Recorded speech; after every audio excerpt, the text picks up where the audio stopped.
Shmai and hello, welcome to Transport for Wales Lab's demo day for Cohort 3. It gives me great pleasure to finally be back in a lab environment from what's been a really challenging 18 months for everybody. We have seen our social lives being impacted, the connections that we've had, our families being impacted, and now we're finally transitioning and breaking through those barriers of COVID, and we're finally getting to some form of normality, which we're all trying to navigate our way through. Now, over the last 10 weeks, Cohort 3 have been working on some really exciting challenges that Transport for Wales Rail has been facing. And it's not just about COVID anymore. It's about how do you keep driving customer experience?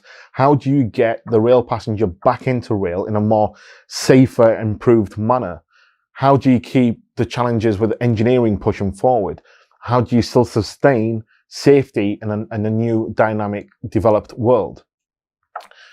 Today, we will hear from 5 amazing startups who have done exactly that, who have taken challenges from the senior leadership team, which starts off with a post-it note exercise, expands out, and we get 20, 30, 40 different challenges per category. Now, these categories, like I've just mentioned, can be led down engineering. It could be customer experience. It could be commercial. But what we have done is taken those matters extremely seriously, and the startups have as well. Now, for us, innovation is not just about spending big money on big rocket spaceship programs to get us to Mars. Now, I'm sure you'd all agree, we all wish we could do that and we could afford that. But is that always what innovations is defined as? For me, innovation is defined by making incremental improvements. Now, this could be the introduction of new technology, but it could also be the enhancement of current technology, of enhancement of current written procedures that actually make working lives better and increases passenger experience and overall operational performance. So today, we will hear from the keynote speakers as they will delve into that themselves. But alongside myself today, it gives me great pleasure to welcome my colleagues, Adam and Charlotte, who are going to co-host today's demo day with me. Thanks, Imran. My name's Adam. I'm head of marketing at Alt Labs, and I've been looking after the recruitment, and I've been really excited to be working and seeing the developments of all of the startups that we've had come through from Cohorts 1, 2, and Cohort 3. Keep watching today to find out more information about how you can apply for Cohort 4. Hey, I'm Charlotte Rogers, Product and Innovation Manager for Alt Labs. It's been really great working with the startups and delivering Cohort 3, and I'm really excited to see what comes of Demo Day. Thanks, guys, and thank you for being part of the demo day with me today. Now, a lot of questions we get asked is about what does a startup go through in one of these accelerator programs. Now, I've mentioned earlier, you've got the post-it note, the challenge areas from the SLT. We'll then break those further with the startups, and they will start to align their product or service closely to a challenge statement. And then they will work with the team to start looking at how do you take their product service and pivot it for the business or organization at TfW. And that's done through several workshops, and more importantly, working with senior stakeholders within the organization. So right now, I would like to thank you, all the stakeholders who have helped and supported Cohort 3. Now, for our opening keynote speak, it gives me great pleasure to welcome David O'Leary, who is the Commercial and Customer Experience Director at TfW. Good afternoon, everyone, and welcome to today's demo day. My name is David O'Leary. I'm the Commercial and Customer Experience Director for Transport for Wales, and I'm absolutely delighted to see so many of you here today and to really hear about some of the great ideas and innovations you've got to bring to us in Wales. It's fair to say the last 18 months have been a very strange time for all of us, and I know that everyone's lives has changed quite significantly following COVID. Certainly that's true on the railway, and I know that the next few years are going to be even stranger still as we get used to the new world and how life looks for all of us in the future. So we've got a lot of things to look at, a lot of things to focus on, and all at the same time, we're going on this fantastic journey of transforming rail and transport in general across Wales. So lots of challenges to take on, and we're really enjoying this journey so far. As many of you will know, our relationship between the rail operator and the Welsh Government has changed quite significantly in the last 6 months, but in a very positive sense. And we're very much looking forward to working closely with government and with the rail industry as a whole to make the steps and make the changes that we need to make transport a better offer across Wales and the borders. Of course, that journey is already underway, and there is a significant amount of work we're already doing, particularly in South East Wales, to transform journeys for people travelling on the core valley lines. So that's a very exciting start for us. And with the introduction of our new fleets in the next couple of years, there is going to be lots and lots of visible change that people will see. But of course, whilst there is lots of change going on, there's always opportunity to do more. And actually, that's where innovation really fits in. We really want to embrace new ideas, new technologies, and to really make Wales and the borders a first-class proposition that is not just the UK best, but is also a world best service for the people of Wales and the borders. So we've got some very exciting times ahead, and we're looking forward to working with you. I'm now going to hand back to Imran and look forward to hearing what you've got to say the rest of today. Thank you, David. Thank you for being part of our demo day today, and thank you for your keynote speak. Now, let's get the demo day started. So it gives me great pleasure here to welcome Will from Quinean for our very first pitch. Hello, my name is Will, and I'm CEO and founder of Quinean. And I'm delighted to be here today to talk to you about the work that we've been doing in the last 10 weeks with Transport for Wales. Indeed, during that time, it's been a privilege to work so closely with the team, particularly as we emerge from the crisis, and to see all the work that's going on to get Wales back in action. And indeed, ultimately, action is what Quinean is all about. Our mission is to create tools that help humans shape the world around them, to act more confidently, without fear and with greater ambition, to be able to find and execute the right course of action to achieve their outcomes.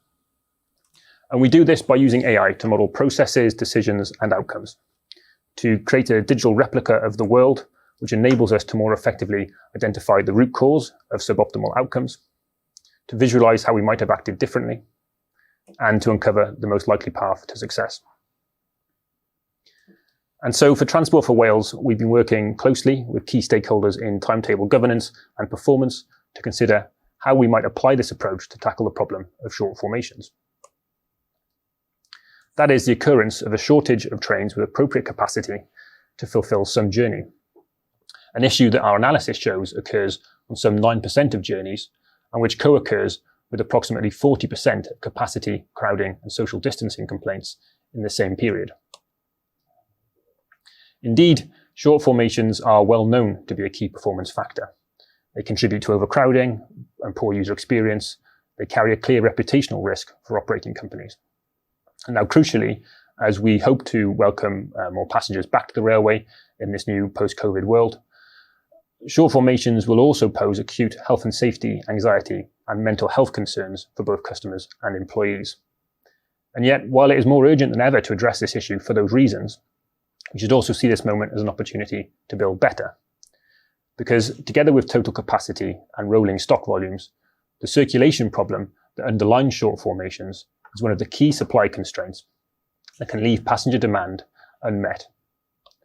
By constricting supply, even with increasing capacity and total rolling stock. And so if we are able to address this issue, we can create a more efficient service that utilizes resources more effectively, providing the foundation upon which future growth and expansion of capacity can be built. With that in mind, the question that we were posed by our stakeholders is, how do we allocate available rolling stock more efficiently? How do we do more with the same amount of available stock and resource? And our proposed solution to this problem is to utilize our Quinean Command project, an AI-powered digital twin and analysis platform which empowers organizations to better understand their actions, their options, and their likely outcomes. A platform which lets any user understand and build models quickly and easily, predict future states based on current data, experiment with different potential interventions, identify the optimal route to success, and action that route in real time. So for the MVP, we wanted to deploy our platform to undertake root cause analysis and optimization and answer two key questions. Firstly, why do short formations occur? And secondly, how can we allocate stock more efficiently to reduce their prevalence? And so we used the platform to analyze data for the month of June 2021 and created and tested a custom UI designed with input from the performance team, which allows users to undertake root cause analysis of any individual short formation that occurred in the month, identifying primary and secondary causes of each short formation, uncovering the recommended solution according to our optimal outcome scenario, and visualizing the actions required to achieve that specific outcome. Finally, we also aggregate that data to provide higher level insight into the most frequently occurring causes and solutions across the network. And then going beyond root cause analysis of what has happened to look at how we might improve what will happen in the future, we built a digital replica of TfW's operations in the month of June and trained models to optimize allocation of units to reduce short formations. Again, building a custom UI with support from our stakeholders, we've been able to let Transport for Wales users simulate and visualize how our platform might have reduced short forms in June, allowing users to compare what was with what might have been and to test and validate the optimization models that we trained. And after several weeks of analysis and testing, we now have initial conclusions that demonstrate the potential of our approach. We've been able to automate and enhance root cause analysis of short formations in more than 90% of cases identified in the data. And through early anticipation of upcoming shortfalls, rapid identification of acceptable available substitutes, and allocation of units to ensure availability at the point of demand, we estimate that up to 35% of short formations in June 2021 could have been avoided through use of our platform. But we're aware that this is by no means the limit of the application of our platform within Transport for Wales. In the coming weeks, we will be enhancing the power of our platform by seeking to incorporate new data sources, utilising capacity estimates, passenger numbers, detailed planning rules, and allowing new actions to go beyond allocation. And we've already discussed numerous wider applications of our platform. From delays and cancellation to event planning, we'll be working with domain experts in Transport for Wales to help action their ideas. So in the coming weeks, we'll continue to work with our stakeholders and new users in control to develop the UI and visualizations and build out our models and validate their efficacy before handing over a beta version of the platform for testing, delivering a tool that is tailored to Transport for Wales requirements, delivering value each day before finding further use cases with which to work. So it finally remains only to say thank you to those who have helped get the project this far in such a short space of time, with a special shout out in particular to Rick Fisher and Jonathan Evans. Diolch yn fawr iawn am wrando. I look forward to fielding any questions you might have about our project. A great start, Will. So a question for you. What do you see as the primary barrier to the adoption of your platform within rail? So I think the primary barrier, the main challenge that we face is in making the conclusions and the recommendations that our platform provides intelligible to end users. Because ultimately, it's end users that have to make these decisions and action these particular routes in real time. And so we need to make sure they can understand why we're telling them that this is the best course of action to take, and help them to understand all the consequences, the positives and negatives of taking that, or potential positives and negatives of taking that particular course of action.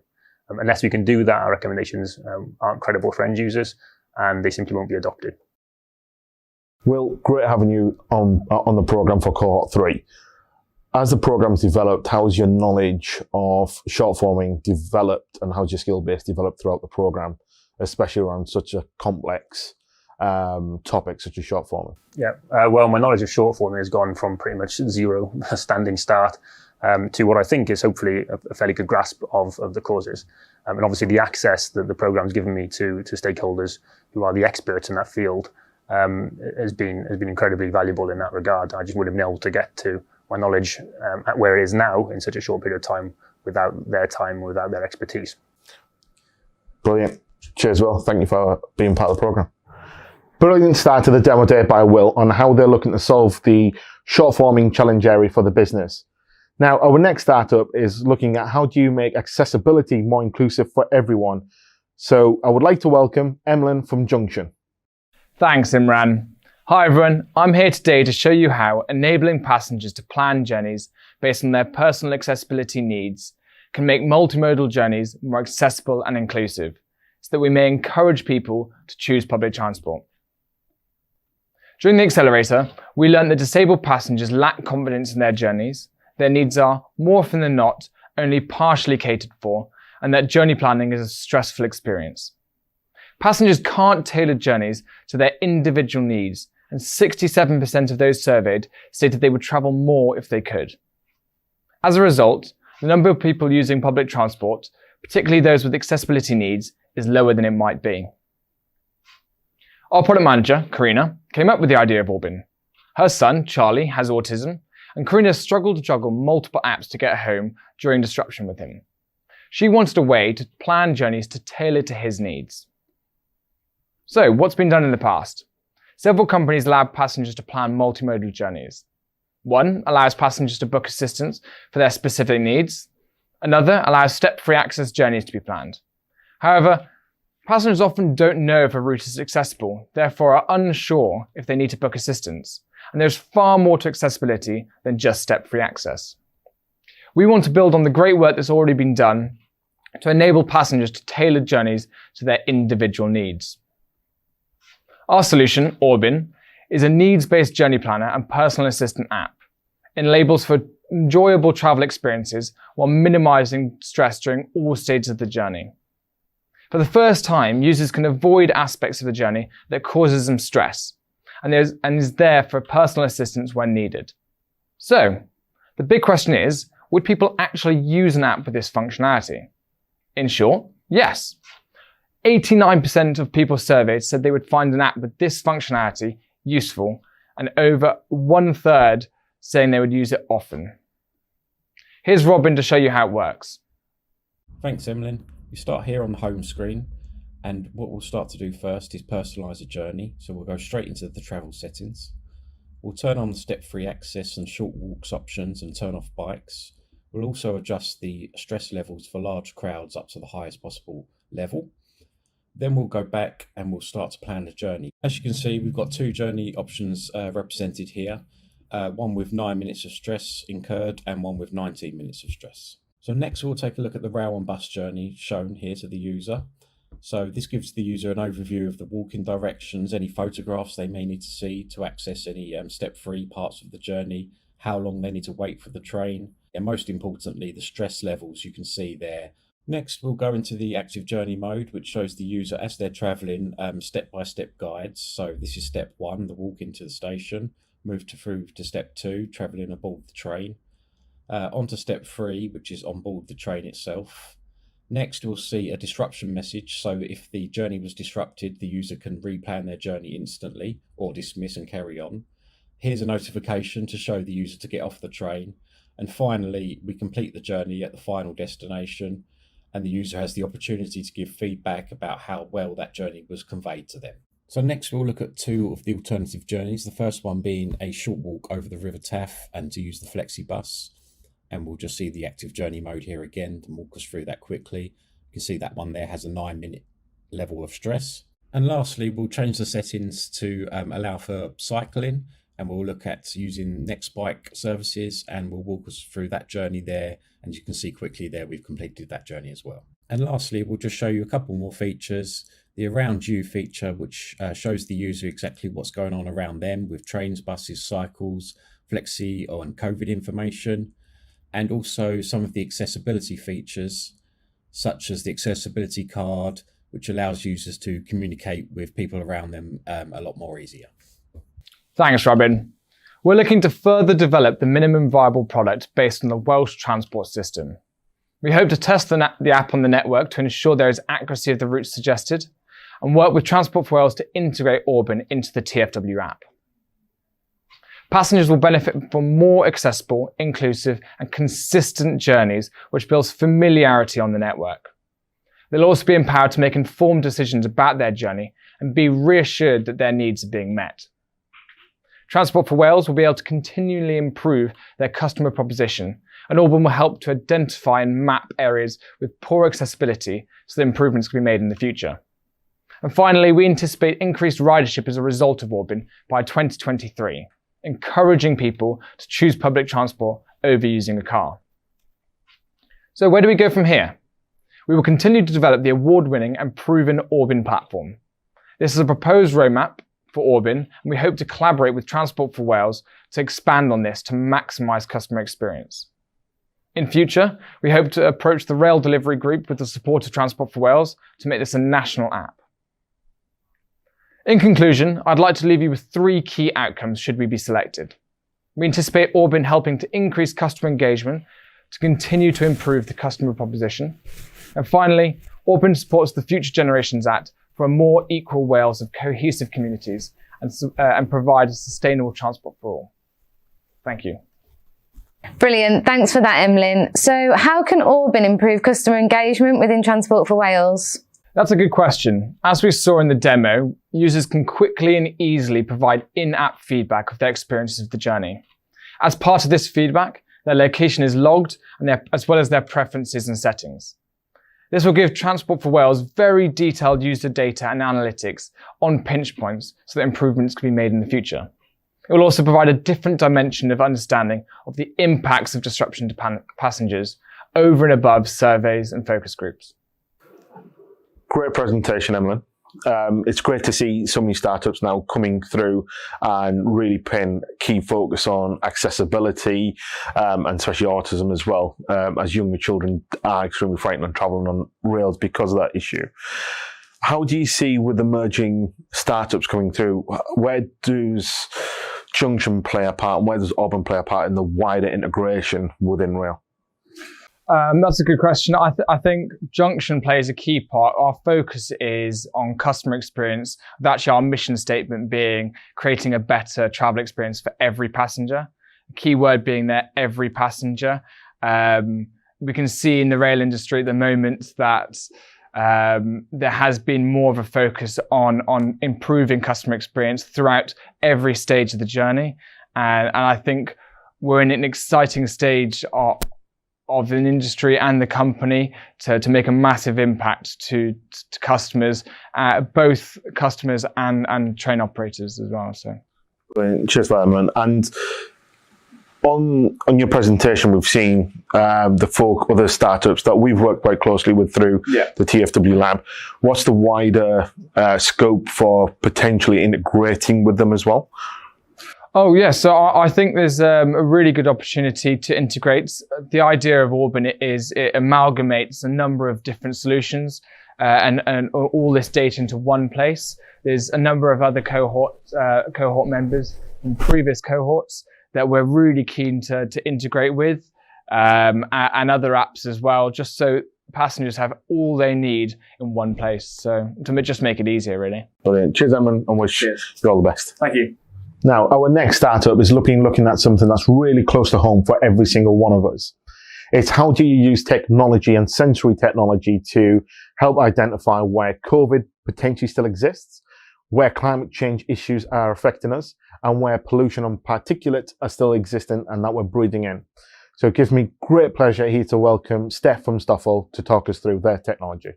Stofl was founded to bridge the gaps in society by connecting the unconnected and democratizing data. We leverage a new type of low-power network intended for sensors and devices which can be deployed with a battery life lasting decades rather than just days. We joined the Labs TfW cohort in order to tackle the issue of capturing accurate air quality data on the rail network. This will help bring passenger traffic back to normal by providing important data for customers and operations to make better decisions and show the air quality improvements helping justify investment of moving towards modernizing the rolling stock. Together with TfW, we identified air quality as an important factor in returning travel back to normality. According to the Committee of the Medical Effects of Air Pollutants, air pollution is one of the world's biggest killers, causing as many as 36,000 premature deaths in the UK alone each year. The World Health Organization has declared outdoor air pollution, including diesel exhaust, carcinogenic to humans in the strongest class of Group 1. That's the same class as tobacco. The most dangerous tiny particles of air pollution are smaller than the width of a human hair. This means they are largely invisible and they can penetrate deep into our lungs. In order to validate our solution, we conducted a survey for TfW employees and customers to determine the current perception of air quality on the network from the perspective of all rail users. Our research shows that the majority of customers feel that air quality is an issue on the rail network. An overwhelming majority of respondents said that a digital representation of air quality would be beneficial and that being aware of the air quality on the rail network would help them plan their journeys better and make them feel safer. Particulate matter is measured in micrometers, and air quality is generally measured in the range of 10 micrometers, PM10, down to 0.1 micrometers, PM0.1. Our system is capable of the full range of detection. Stofl intends to provide TfW and its customers with accurate air quality data to help make transportation safer post-pandemic. Our solution is long-range, low-power, wireless, highly accurate and certified air quality monitors, and you can see one of our tests using a match in the upper right corner of the screen. We can run the sensor over mains power or with a battery that can last for several months with power optimization, which results in low operating costs. LoRa is a networking technology that allows sensors and devices to connect via dedicated frequencies in order to prevent overloading of traditional networks. Cellular networks and Wi-Fi are very inefficient for small devices because they require a lot of power to communicate, which translates into high operating costs. The name LoRa is a reference to the extremely long-range data links that this technology enables, with up to 5 kilometers of range in urban areas and up to 15 kilometers or more in rural areas. A key characteristic of the LoRa-based solutions is ultra-low power requirements, which allows for the creation of battery-operated devices that can last for up to 10 years. With the Cohort, we have conducted a live on-site demonstration at TfW Lab and Newport Station, where we deployed an indoor low-power gateway and took our battery-operated wireless air quality monitor on a train ride to 7 Tunnel Junction to show the capabilities of our system. Here you can see our indoor LoRaWAN gateway set up at the lab. During the first part of the day, we checked our hardware and code to make sure everything was working properly and verified our data connections before heading to the station. Here you can see our prototype air quality monitor, which is ready to be finalized with our manufacturing partners. It consists of an intelligent particle sensor and a LoRaWAN modulator that translates the data to and from the sensor. As our journey begins, you can see the surrounding air quality represented by the graphs and gauges on the dashboard. During this leg, we continuously transmitted data to our gateway. As we wait for the train at the Newport station, you can see the air quality vary with passing trains. As the train approaches the platform, there is a clear increase in the particulate matter. As the journey progresses onto the train, we can see the benefits of the long-range network as we leave the station and maintain connection and data throughput up to 5 kilometers. In this demonstration, we used a 1.2 dBi antenna. The range can be significantly increased with a larger antenna and optimized positioning. As you can see from our presentation, we were able to address the pain point of air quality challenges by using a low-power network technology. We intend to provide accurate air quality data to help TfW stakeholders and customers to make better decisions. This will provide customers with peace of mind and also allow TfW to scientifically demonstrate the benefits of moving to modern and more efficient rolling stock. LoRaWAN is suitable for any sensory solution, such as temperature, vibrations, asset tracking, and many more. At this stage, we are ready to deploy a larger scale testbed consisting of our LoRaWAN gateways and an air quality solution to help bring travel back to normal. Thank you. A brilliant presentation there from Steph. So, apart from the air quality monitoring, what else can this low power network be used for? It can be used for a multitude of other types of sensors, including temperature, vibrations, and asset tracking to benefit TfW and their operations. But it also provides an open network for the surrounding communities to use for their own benefits, such as tracking their pets or belongings at very low cost, which helps to bridge the gaps between public services and its citizens.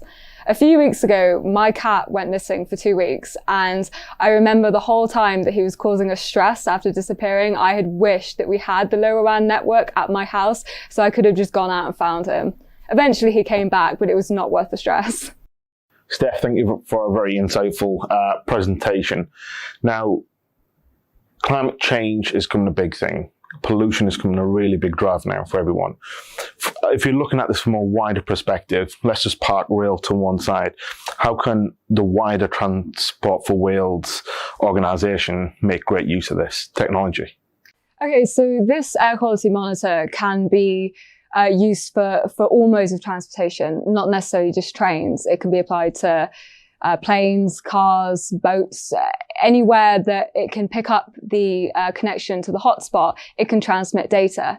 And by looking at this data, we can intuitively adjust how transportation works based on the data we're collecting. So, for example, if we find that diesel trains are outputting lots and lots of fumes and air pollutants and particulate matter, it gives a shift and it allows TfW and even other companies as well to think, could we make trains electric? It gives that drive and that scientific data to back up change that benefits climate change as a whole, such as moving from diesel and petrol cars to electric cars and other things like that.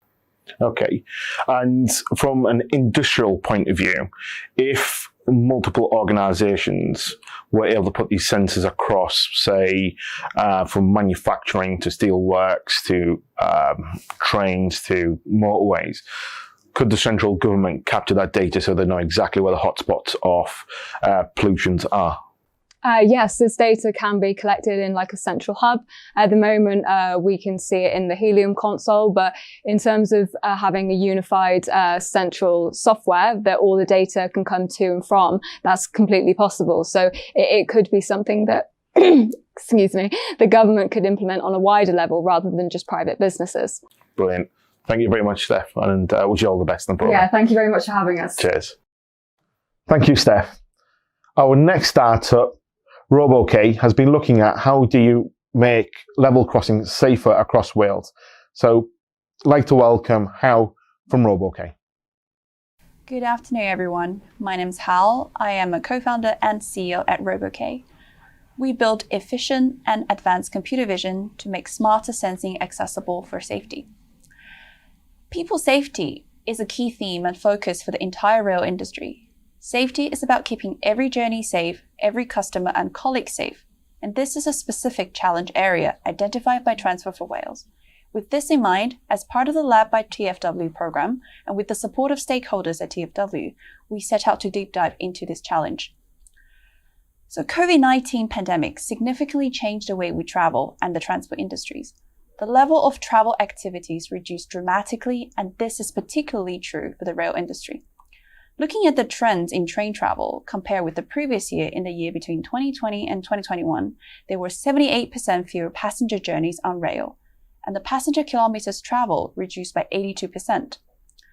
While the public stay at home, work from home, the number of near misses with people and cyclists actually increased.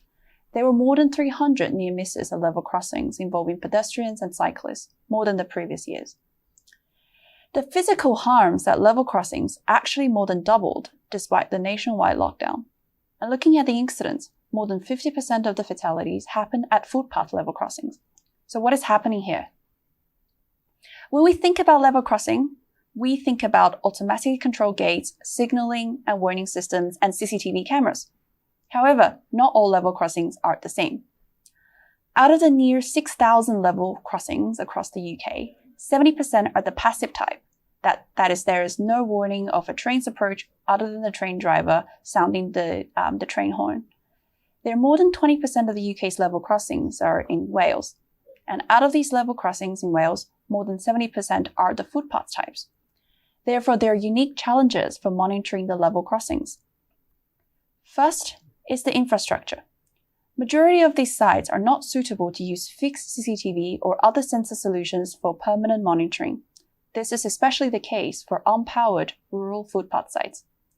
Second is that this is more than counting the footfall, knowing how many people, cars have crossed, but understanding the demographics. Because most are working from home and following the stay-at-home guidance, are there more people exercising now, or are they more unaccompanied children? How are they interacting with the crossings? Are they using these level crossings for the first time? Without a more autonomous advanced monitoring approach, the process will be extremely manual and could be laborious, and it's not cost-effective or timely to take actions. And this is why we set out to deliver an MVP to help address these challenges. The overarching goal is to understand road user behavior, so we pick a footpath in a residential area to mimic the type of traffic at a footpath crossing. In particular, we're using efficient vision-based analytics developed by the RoboK team and form a mobile, compact, and low-power platform to monitor people and vehicles. The MVP is built on key aspects of our technologies. First, we're specialists in working with cameras, 2D images, and we offer best-in-class 3D sensing that gives you not only the object-level information, but information on object depth, size, and orientation to improve the robustness and accuracy of perception. Lastly, we apply our unique optimization, auto-tuning techniques, so our models can run in real time on low-power compute-constrained platforms. So because of the deployment environment is most likely to be unpowered, the solution needs to be low power, and we put together a system that runs on battery and is also solar powered. We tested a solution and it can run for days on a single charge. With the efficient software we built, hours of footage can be processed and in minutes. And the system can also save the detection results automatically, as well as raw data for references. To save storage and to improve efficiency, the system can work with low-resolution videos. And with RoboK's proprietary model trained on a diverse range of datasets, it is able to work on the rainy and low light conditions. As an output, the MVP solution can uncover valuable demographic information. Are they adults? Are they unaccompanied children, elderly, people on electric scooters or prams? Because every detection is timestamped, it's also capable of reporting average dwell time of people. The key value of our MVP presents includes it unlocks real user behavior at sites that are not possible to install permanent solutions. It allows the operations team to perform informed and targeted measures based on these behavioral insights. Also, because the solution is portable and easily deployed, this enables repeatable and frequent intelligent monitoring that are not otherwise possible or cost-effective.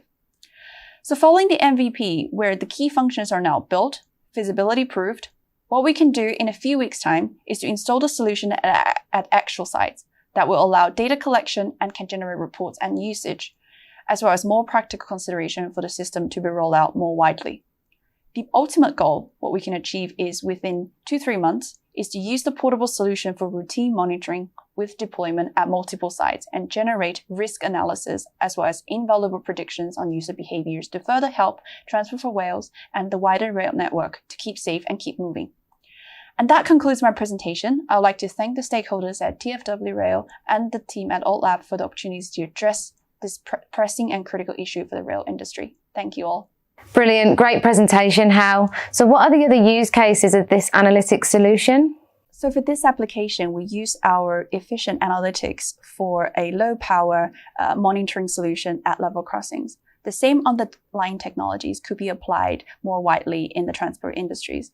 In particular, we have deployed our solutions for the automotive and the public transport space, where we're using our real-time computer vision solutions for safety, for object detection and collision avoidance.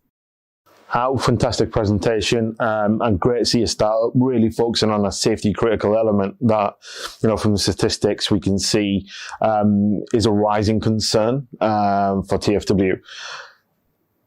In terms of technology, where can this innovation go? Is there a limit to where it will objects it can track, or is it consistently learning? Can you deploy AI over it so it starts getting sharper and cleverer, detecting different objects and movements? Yeah, absolutely. So our current model is already trained our own proprietary data sets, which actually already includes a diverse range of scenarios. And this is what's enabling this to work in rainy and low light conditions. And as we deploy more of these solutions widely, we're able to capture more edge cases and sort of less seen scenarios where the situation could be, and the model could continuously learn and provide robust results. So yeah, so we believe that this actually has much wider use case and can get smarter and smarter. So above the rail, then it can actually be used for traffic lights, for instance, of cars crossing lines, pedestrians crossing over, to really understand a mix of database coming through. Absolutely, it's about smarter infrastructure. We have, with our existing customers, we have deployed on vehicles already, and looking at from advanced driving, moving towards the more autonomous driving situation. But the key aspect here is the low power, which means these type of advanced technology will not just be limited to the premium use cases, but more widely accessible, because that it could be deployed on low power resource constrained platform. Great. Thank you for that. Great. Cheers. Thanks. Our fifth and final startup is Patrick from UtilityAR. Unfortunately, couldn't be on site with us directly due to COVID-19 restrictions, still in Plain Island, but he's here remotely with us to talk us through his presentation. Hello, my name is Patrick Liddy. Thank you so much for the opportunity to participate in the lab, work with the team in TfW, and present to you today. UtilityAR is a company that builds augmented reality, smarter training solutions. We're doing this because we believe we now live in a digital and remote working age. As office workers, we have access to all sorts of useful tools to help us get our job done. And we're building the tools to help workers get their job done when they're in the field. 75% of organizations are already embracing this change, providing their workers in the field with tools to help them become connected. Our goal is to provide workers with the information they need to get their job done. It should be relevant to the specific asset that they're working on. It should be located in a position where they can see it, leaving them hands-free to get their job done, and it should be presented to them at the time that they need it. UtilityAR is already working with over 80 companies around the world, mostly in pharmaceutical and manufacturing spaces. This is our first chance to work with a transport company, and we've learned a lot and gained a lot from the experience. So what exactly is augmented reality and smart glasses? Well, augmented reality smart glasses, different from virtual reality glasses, are transparent, like safety glasses. A worker who wears them sees the real world really as it is. The second thing is within their vision, they can see digital information superimposed on the glass or on a small screen within their vision, allowing them to see information as well as seeing the real world. Thirdly, they generally have a forward-facing camera. That means they can scan what you're looking at and make the information that you're seeing contextually relevant. So you're looking at the right information, where you need it at the right time. Finally, with that forward-facing camera, you can also do interesting things like video calling. At the beginning of the process, we listened and we spoke with TfW staff to understand what are the major challenges the organization is facing.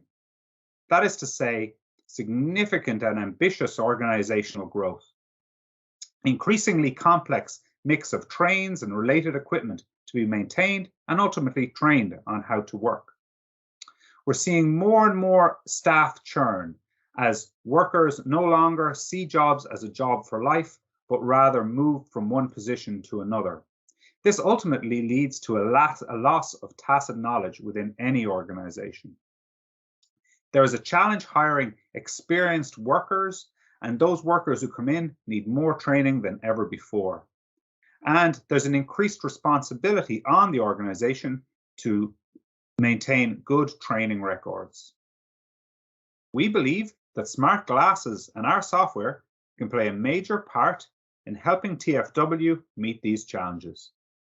In the picture here, you see Philip Blaney from TfW's training department viewing a piece of real TfW content showing him how to do a particular step in this maintenance task. He's viewing this as he actually stands on a TfW train. Thanks so much to Philip and to Rowan for providing us with this content. So how this works is Philip can look at a QR code on a particular asset, and that will automatically show him the correct video on how to do a particular procedure on this asset.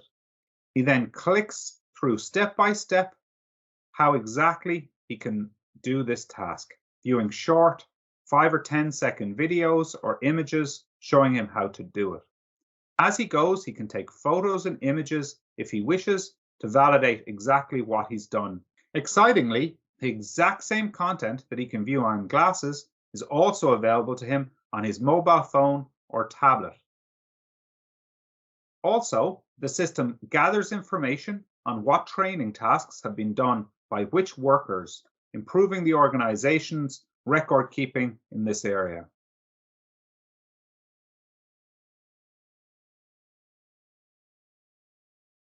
Here we see Philip again, wearing the glasses, and we can see what he's seeing. He's looking at a piece of equipment on the train. A colleague elsewhere in the world can see exactly the same live video being transmitted by Philip and can draw annotations on what exactly he wants Philip to look at specifically. They can speak to each other, and indeed many colleagues can join the call if required. This is a very exciting way to solve problems and troubleshoot issues without workers having to travel to site to provide their expertise. Thank you so much for your time.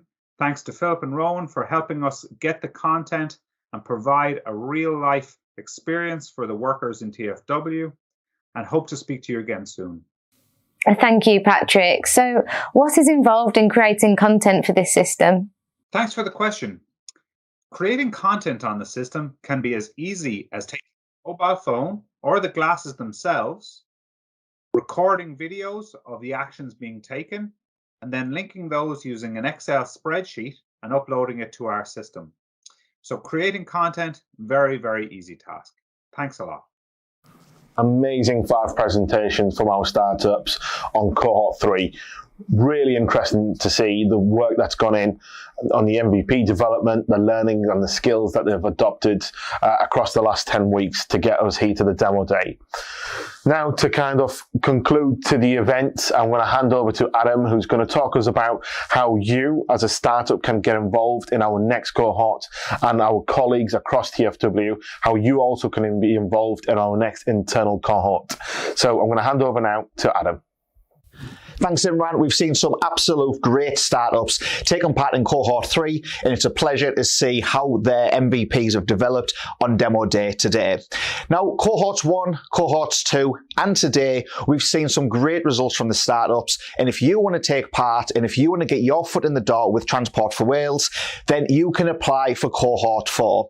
To do that, what you need to do is follow us on social media, follow us on F6S, and follow the TfWL website for more information about when Cohort 4 is going to go live, the challenge statements that we want to be tackling, and how you can take part.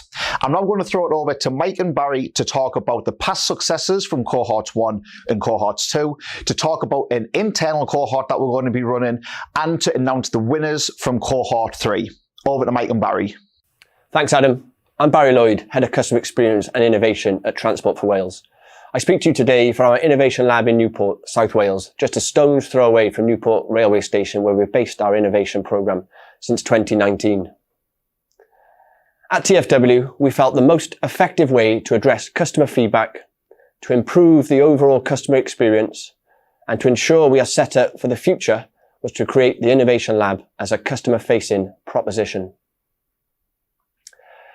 This demonstrates that we are keen to use innovation thinking to improve the services on offer, explore new customer experience opportunities, understand what the future of infrastructure delivery looks like, provide new and exciting features and benefits to improve our colleague experience, whilst always ensuring we are innovating for and thinking about the future.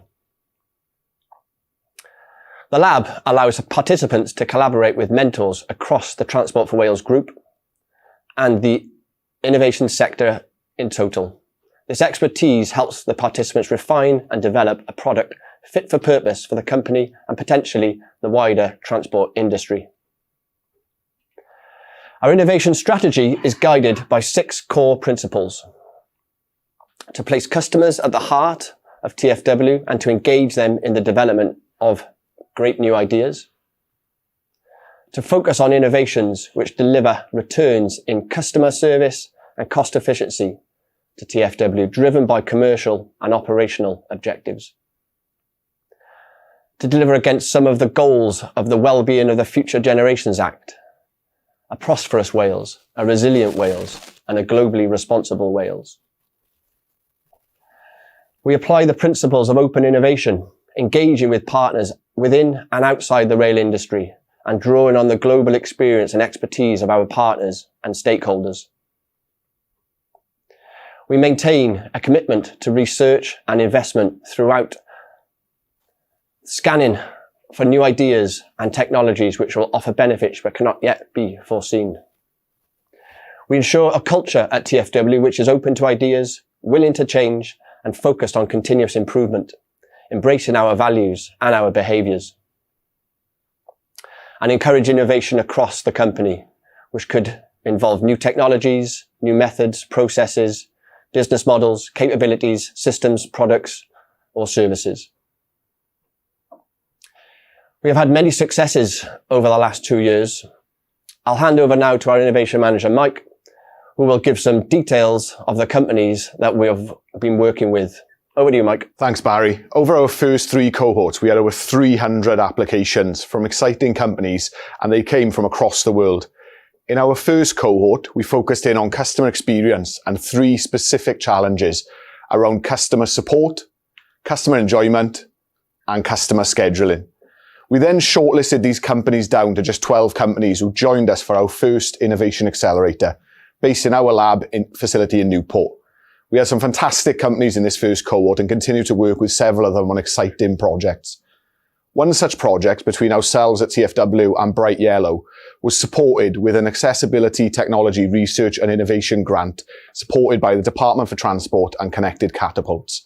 We are currently working on a demonstration for the technology that it is aimed to improve passenger assistance and reduce anxiety for travellers. This will be demonstrated in early October. As we approached the end of cohort 1 and we were planning our first demo day, our plans were interrupted by COVID-19.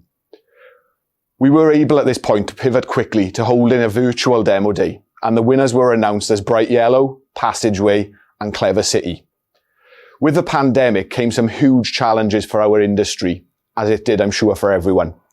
It was great to see our senior leadership acknowledge this and the need to be innovative to get us through the pandemic and to recover from it. With these challenges in mind, Cohort 2 was launched and focused on safety, security, encouraging the return of customers to rail, and enhanced analytics. From the companies that applied, 8 were successful and became part of our second cohort, which was held remotely, utilising Teams and Mural for some fantastic results.